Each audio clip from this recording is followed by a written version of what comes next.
Welcome and good evening.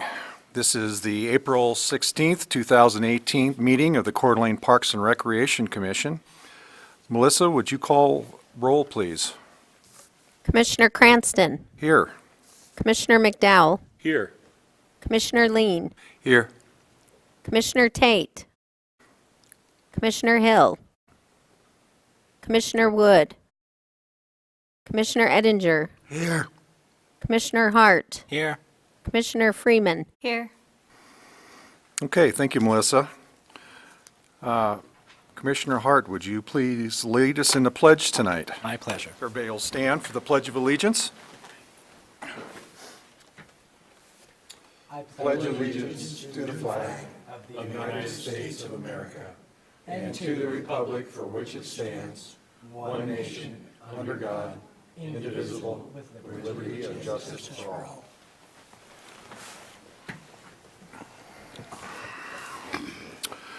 Okay, do any of the commissioners tonight have a conflict of interest with any of the agenda items tonight?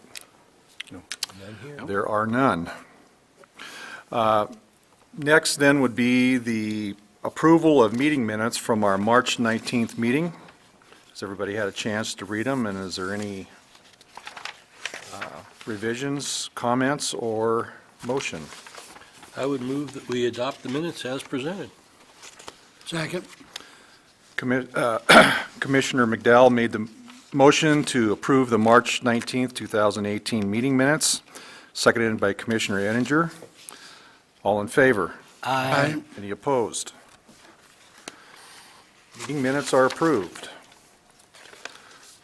Okay, Bill, time for staff report.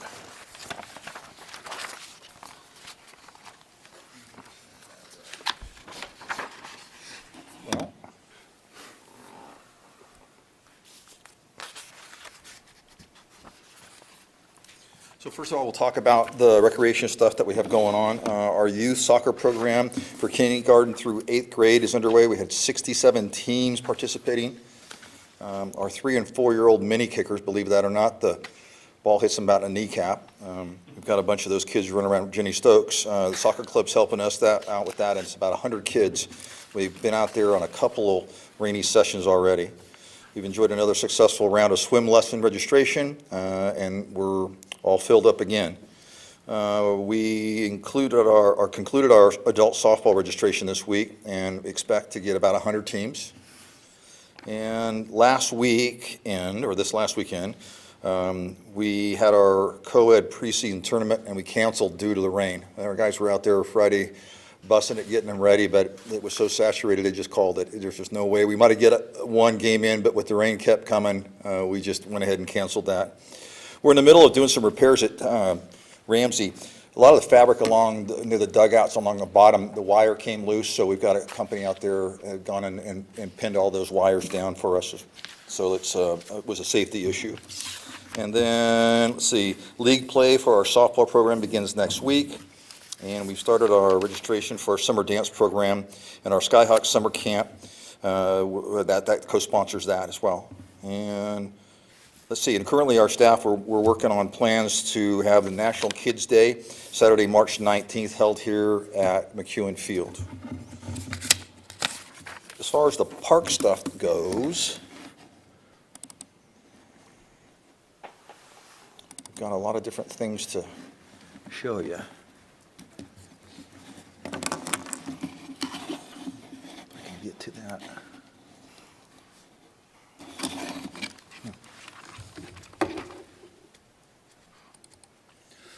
So McEwen Field, Memorial Field.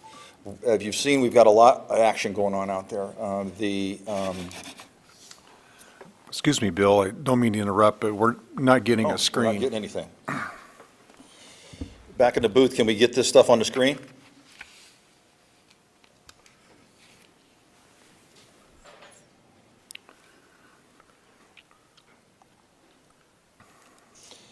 Hey Jeff, are you back there?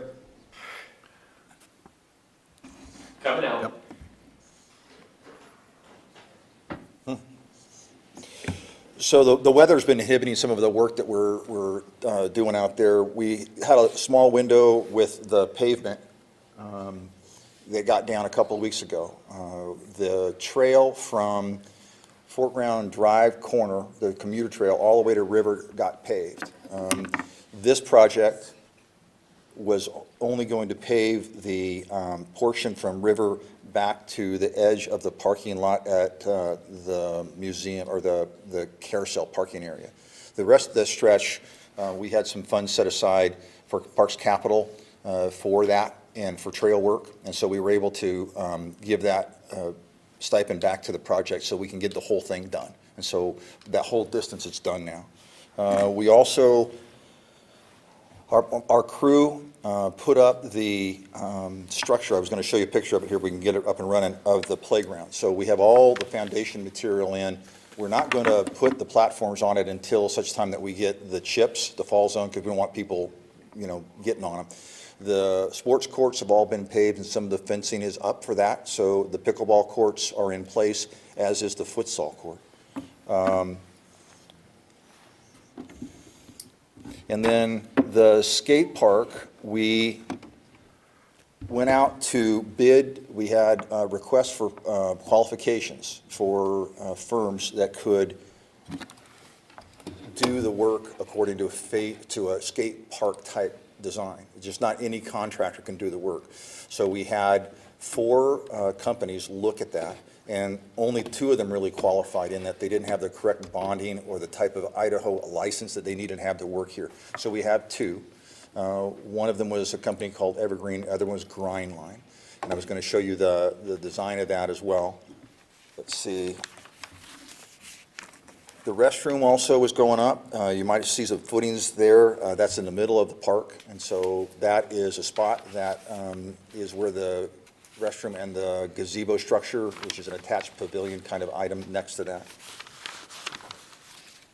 Let's see, and then the big one I wanted to show you, I don't know what, we can talk about it, so I'm going to show you a picture. I've got some pictures of the K-27. We were going to have a bit of a grand opening on May 15th at 4:30 here at the structure itself. And the mayor will be there, along with Chief White, talking about what this is all about, and Greg and some of his history. And so the pictures I have show it with we got the lighting in place, and it has the thin blue line, which you might have heard Mueller talk about, that goes right through the middle of the pond. And all the waterfalls themselves are lit up. And so it looks really, really phenomenal. And with that, I don't have anything to show you because I don't have any pictures. And I'll take some questions if you're interested in asking me something. We'll have to ask you a lot of questions because we're going to have to delay some time because Katie's going to need the screen for presentation, aren't you? Probably make do without. Okay. Good, Bill. I could talk a little about K-27. So some of the Yeah. stuff that went around that. The company that did the work, Clearwater Summit, has done an excellent job. And I even talked with them and spoke real frankly about I guess I'll tell you, my hesitancy with that firm. The other company that did the presentation, I just like their product design better. It just seemed, and I told them this the other day, and I said, I'm glad I was wrong, because they really stepped up to the plate. The other company had a better sense of stone and rock placement, at least in their presentation. And I had the doubts that Clearwater would come through for us. And boy, did they. They really just put me in my place with this design. This is something that they've not done one this big. And so this is something they can really hang their hat on. And they've really helped us out a whole bunch with a lot of in-kind stuff that they've done. And John Mueller's done an excellent job in his design. And he had a great collaboration with Todd Bravo, and how they both worked on this design together as a piece of art. Really it is. It's just not a landscape piece. It's really beautiful. And the light placement and everything that they've done is just top-notch. Our crew has done all the installation of the irrigation. We are installing some bollards, so you'll see a chain going up next week. We'll have little signs on the chain that says, please be respectful of the memorial and please stay out. So it'll be around the entire perimeter. And then within the backside, because that's landscaped as it goes up, we'll have some posts with signs in that as well to try and remind people to keep out of the memorial. We did some concrete work around the memorial. The company cracked a few things, and so they were responsible, and we helped them out with some of that. We took out the concrete pieces, and they had a company come back in and pour around it. So you'll see some new slabs of concrete. Within the next 2 weeks, you'll see a design of a bench that John Mueller designed. And so those benches will be going in, I think, in 2 weeks. They're at the powder coaters now. And I think there's 6 of them that go around the face of that. We're going to set those back from the grass line a little bit by about 3 feet so people can face it without their feet touching the grass. And so it's backless, so you can have any view that they want.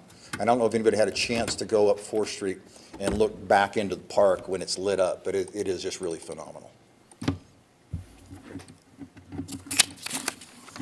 Bill, what are some of the projects that the Parks crew is working on now as we head a little deeper into spring? We're still trying, we're struggling, but we're doing better to find seasonal employees. We're still about a half a dozen short. But we are getting all of our restrooms up and running. We're starting to, today we were charging the irrigation system out here at McEwen.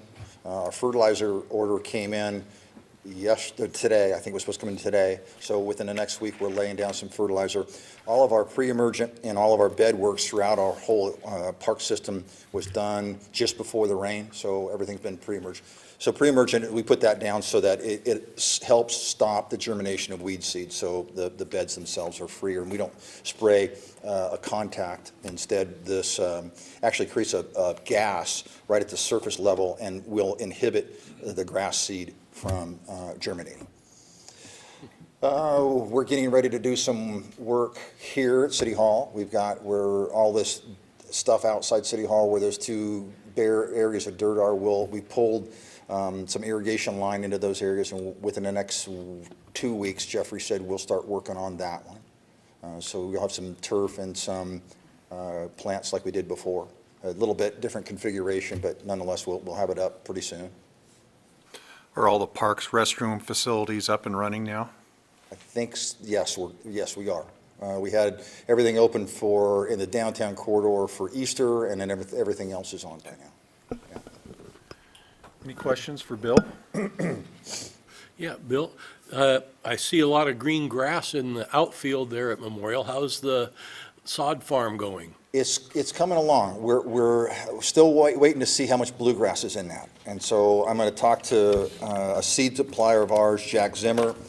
He or his son Pat will come out and do a little analysis to see really how much bluegrass is in that mix, because they did get, as you well know, a late application of seed, and I just don't know how viable that blue waited till the spring to pop. So, but overall, it looks nice. The color's a little more ryegrass than blue, but we'll see.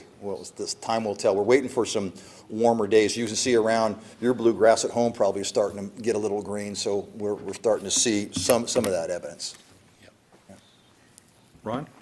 Yeah, Bill, going about with what Mike said, I notice over at Person Field that the grass is real nice and green, and that's with the irrigation system. Now, are you going to start doing something else over there? With the turf, you mean? Yeah. We don't really need to do much over there. For whatever reason, that soil conditions at that field are really optimal. And the bluegrass in the spring was always one of the best stands in town. And all it did, it helps us keep it greener throughout the year, because as you recall, we used to drag hoses. And so come July, it was always getting a little spotty on how well it looked. What it does for us now is just allows us to keep that nice green look all year round, because really at the end of summer, everybody remembers it's got a little peaked, although we were dragging hoses around and trying to keep the hot spots down as much as possible. But it's turned out to be the right thing to do out there to install that irrigation. It really makes it nice. Well, it's nice and green over there. Yep. Anything else for Bill? Thank you, Bill. Okay. Do any of the commissioners tonight have any comments or announcements? Nope. Is there anyone in our audience tonight that's would like to make public comments that aren't here for one of the agenda items tonight? Okay. Bob? I'm not sure if it's an agenda item, I don't have a copy of the agenda, but the water park for dog access. Yeah, it's on the agenda, and it'll be coming up after our next agenda item. Speak to it then. Okay, very good. Okay. Commissioner, Yeah. could we take a little recess here and just adjourn for about 7 minutes while we get a ladder out and try and work on this audiovisual problem we have? Sure. Let's just go ahead and adjourn here and reconvene in about 7 minutes. Okay, we're back from recess. Our audio-visual isn't running, but we're going to proceed ahead anyway. And our next item is a presentation by Katie Kosanke regarding the Arbor Day celebration announcement and Arbor Day art contests.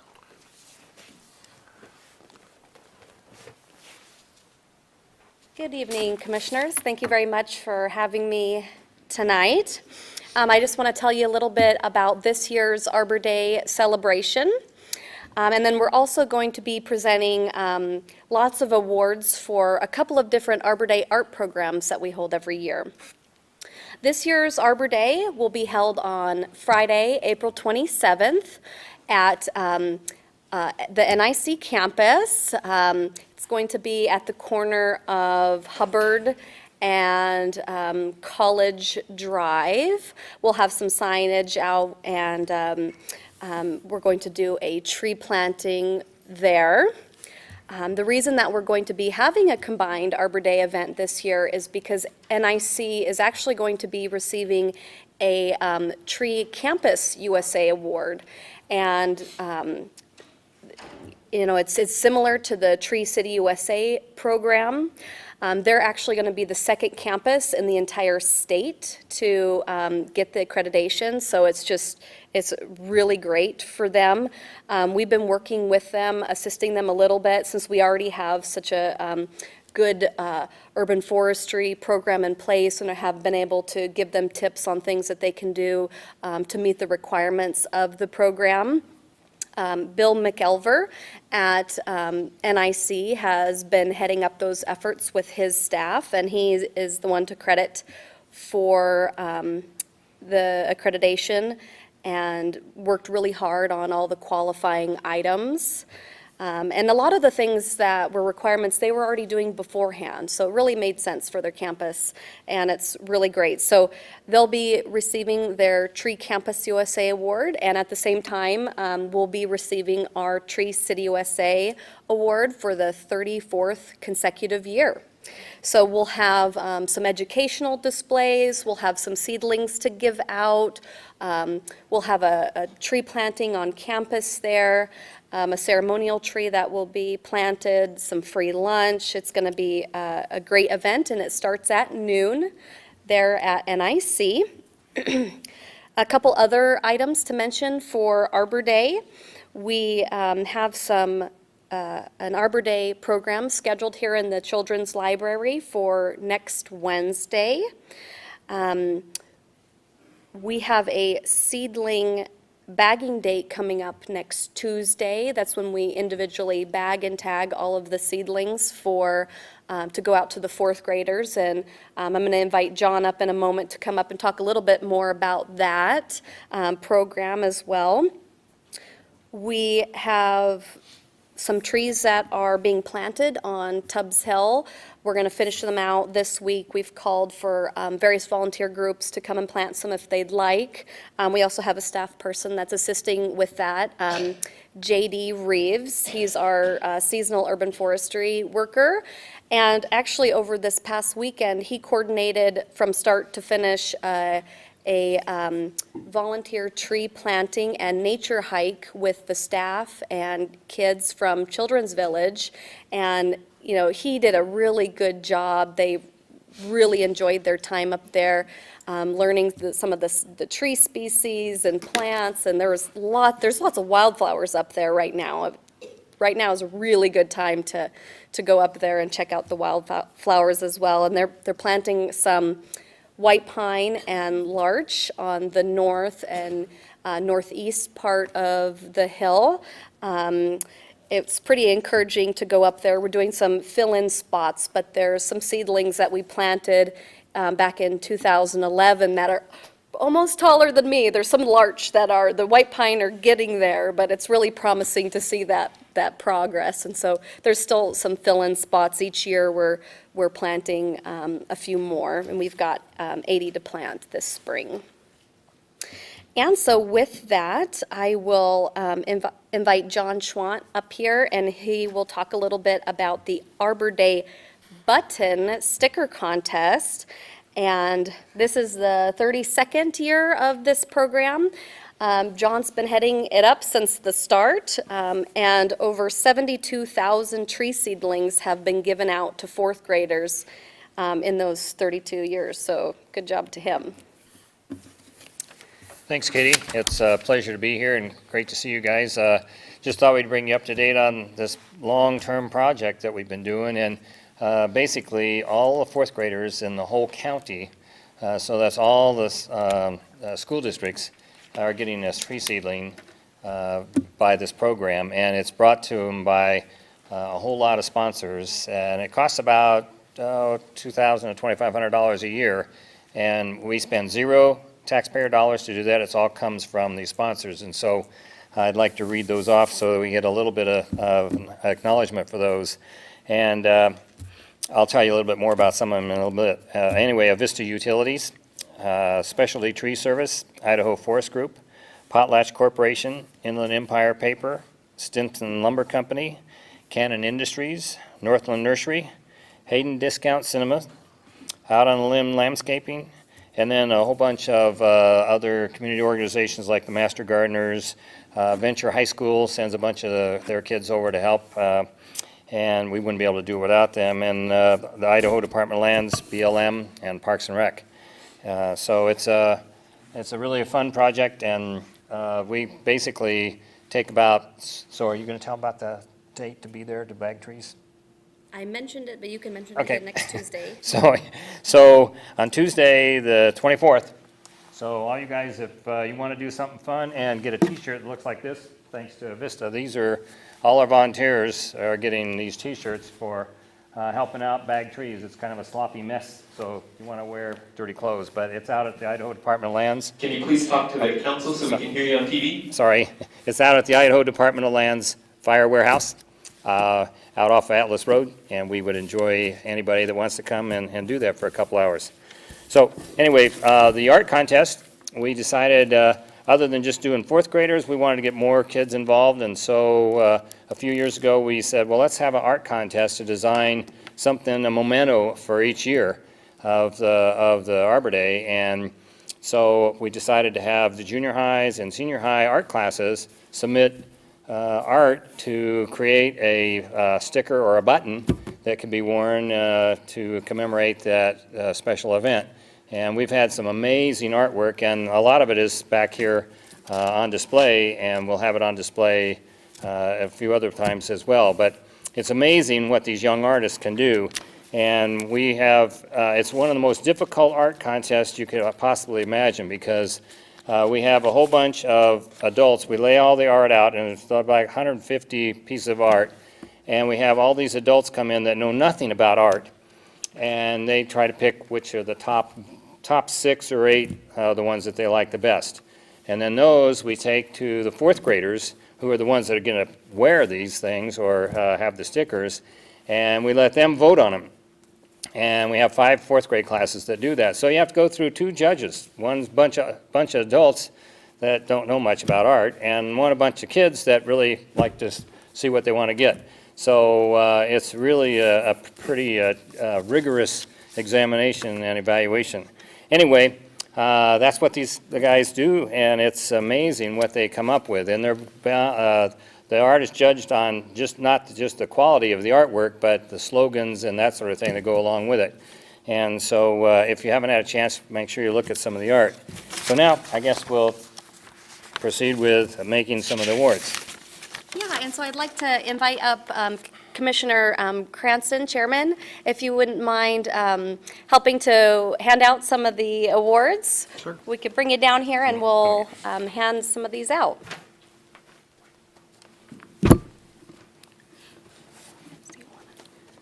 Yes. So the overall first place was, and Lauren, you want to come up here, Lauren Noblick? From Coeur d'Alene High School, and she gets a T-shirt with her design on it, plus a check for $200 for first place.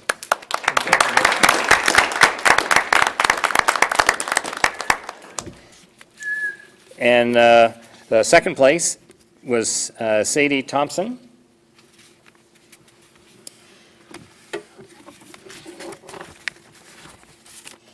And she gets a check for $100. Congratulations. Third place was Emily Romanowski. These first three all came from the Coeur d'Alene High School art class for Terry Leonard. And I don't think the other ones are here either. Logan Koenig from Charter. Tananya Rumold from Charter, Carly Pratt from Lake City. So those were the top 6 finalists, and their art, we created a little ballot that the fourth graders then picked.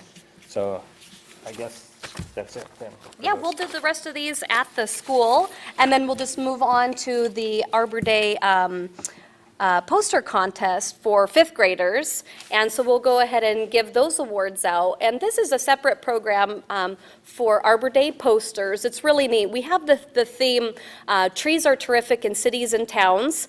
And it's really neat what the kids put on paper and what their understanding is of our urban forests and all the benefits that our trees provide throughout our city. So we really love to see this artwork every year, and we have a winner from each school in the Coeur d'Alene district. We had a lot of participation this year, and then with that, I'd like to go ahead and announce the winners, and we have some t-shirts with their art on it and also some trophies for the top 3 as well. And the prizes are sponsored by Parker Toyota.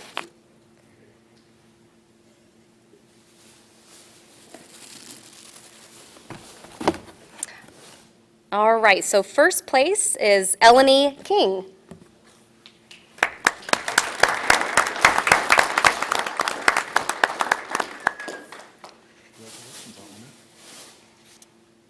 T-shirt. Thank you. You're welcome. Thank you.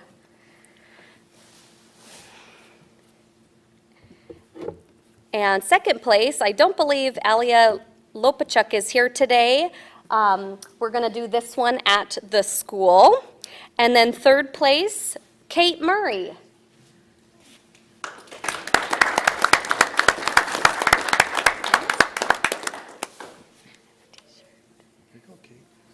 Congratulations.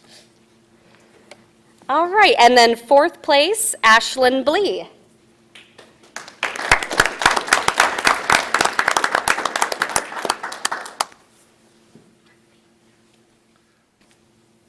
Congratulations. Welcome. And then in fifth place, Owen Perry.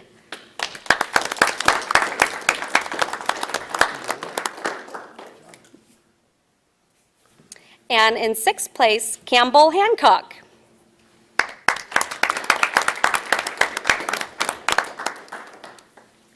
Congratulations, Campbell. And then in seventh place, Jude Roningen. And that one we'll present in the school as well. So thank you very much, and we want to thank all of our participants that participated in, all the art contests. We just really look forward to these contests every year, so thanks a lot.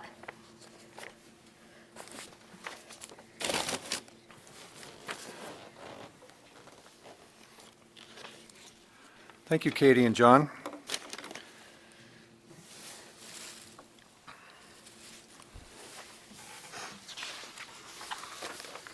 Okay, we're going to move on to our last agenda item tonight, which is an action item.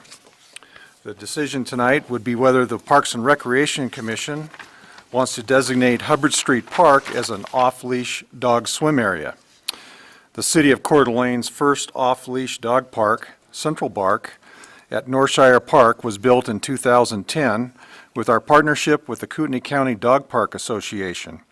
Since that time, we have continued to develop 3 more off-leash dog parks, Cherry Hill, Riverstone, and McEwen Park. With the growing use and needs of this user group, there has been interest to create an off-leash dog swim area. The city's cost would be approximately $200 for 3 signs and posts, and we can use existing operating budget to achieve this. We currently maintain this dedicated parkland. There is a picnic table with a trash receptacle, and the city will install a dispenser for dog waste once the site is approved for the new designation. Again, does the Park and Recreation Commission recommend designated Hubbard Street Park as an off-leash dog swim area? With that, Bill, what do you have to add? Well, in your packet, you have the outline of where this area is and our property lines at this site. We have, as I suggested in the staff report, we've talked about this for some time, and this park, it just lends itself to us being able to do this real easily. If you've been watching the Atlas Mill project, you'll see that there's some voting going on about what the public wants for that facility or that parkland or open space. And one of the items that comes up is a water swim area for dogs. And so that will be a few years out, and so this will get us through with this site. And I think there might be some people here that, from the Dog Park Association, here to speak to it as well. Okay. Bill, what's kind of is the level of activity or use of this beach area now? It's used some, but it's not used as heavily as City Park is.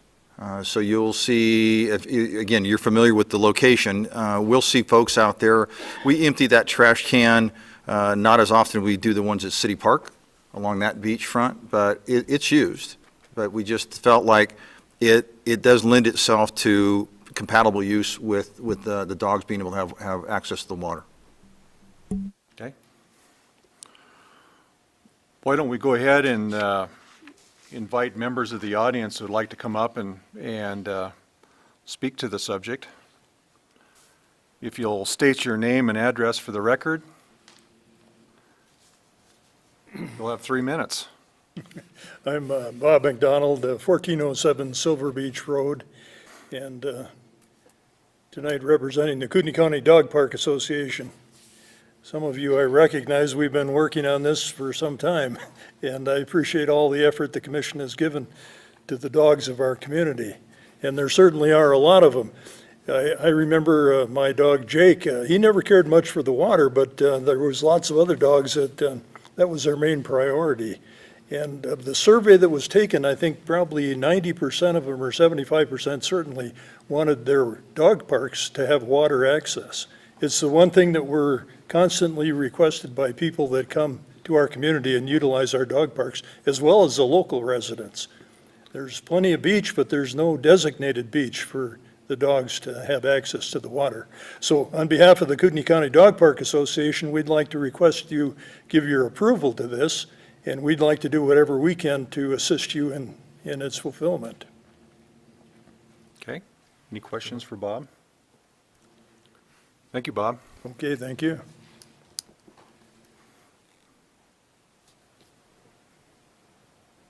Does anybody else wish to speak? Okay.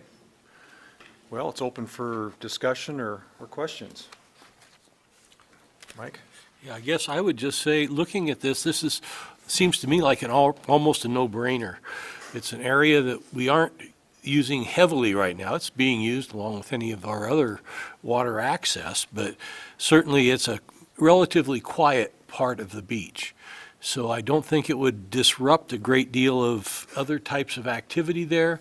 And certainly it would be a real easy way, a very inexpensive way to provide some access for dogs to swim. I know that area from personal experience. You can go a long way out into the water and only be about chest deep. So it's relatively shallow, so it's not going to be a real deep area. And I think it provides a great opportunity for folks with dogs to let them get out and cool off in the summer. Ron? Yeah, Bill, have you taken any kind of a survey about people that live down around that area, about what their feelings are? We haven't done a formal survey, but I've spoken with a couple of people around there before. There was one gal who since moved, did not like the idea, and there were some other residents who did. Hart? Bill, do you know how big the area is? Yes, it varies because you see in that photograph or that aerial, it's about 200 by about 100. But, you know, again, it's not a perfect rectangle, but that's about what it is. What are you envisioning, Bill, as far as the information on the signage that would be posted?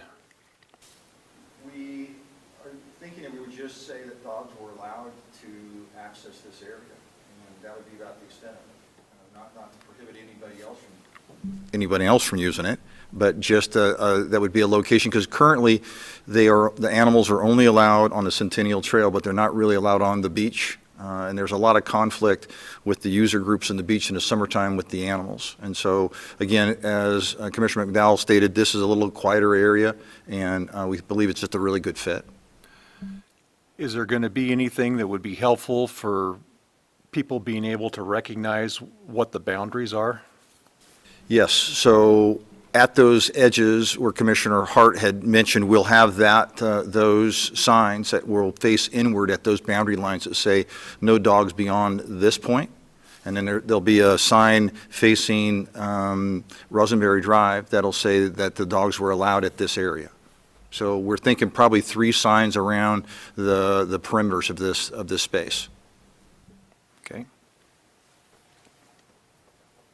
Any other questions or discussion? Motion? Go ahead, Ron. How many in the room here this evening are in favor of having the dog park there? Wow. Okay. How many are opposed? Hey, that answers the question. Yep. Okay, I'll entertain a motion. Okay. Seeing an almost unanimous approval from our informal survey, I would, without hesitation, make a motion that we recommend to the city council that they designate this area as an off-leash swim area for dogs. Second. Okay. Motion's been made by Commissioner McDowell and seconded by Commissioner Ettinger. The Parks and Recreation Commission to recommend designated Hubbard Street Park as an off-leash dog swim area. Any further discussion? All in favor? Aye. Any opposed? Okay, that recommendation will go forward to General Services with That's a correct. We'll get that unanimous- on their agenda by approval? Wednesday, and it'll be Okay. this coming up Monday. Okay. All right. Does anybody else have any further comment before we make a couple of meeting announcements? Okay. Before we adjourn then, I'm just going to make a couple of upcoming meeting announcements. Our next Parks and Recreation Workshop will be held Tuesday, May 1st, 11:30 a.m. in the meeting room at Caruso's Deli here in Coeur d'Alene. Then, on Monday, May 14th, 5:30 p.m. right here in the library community room will be our next regular monthly meeting. And with that, I'll entertain adjournment. Move we adjourn. Is there a second? Second. There we go. Motion's been made by Commissioner Ettinger and seconded by Commissioner Hart to adjourn. All in favor? Aye. We are adjourned. Thank you, everybody. Thank you for coming.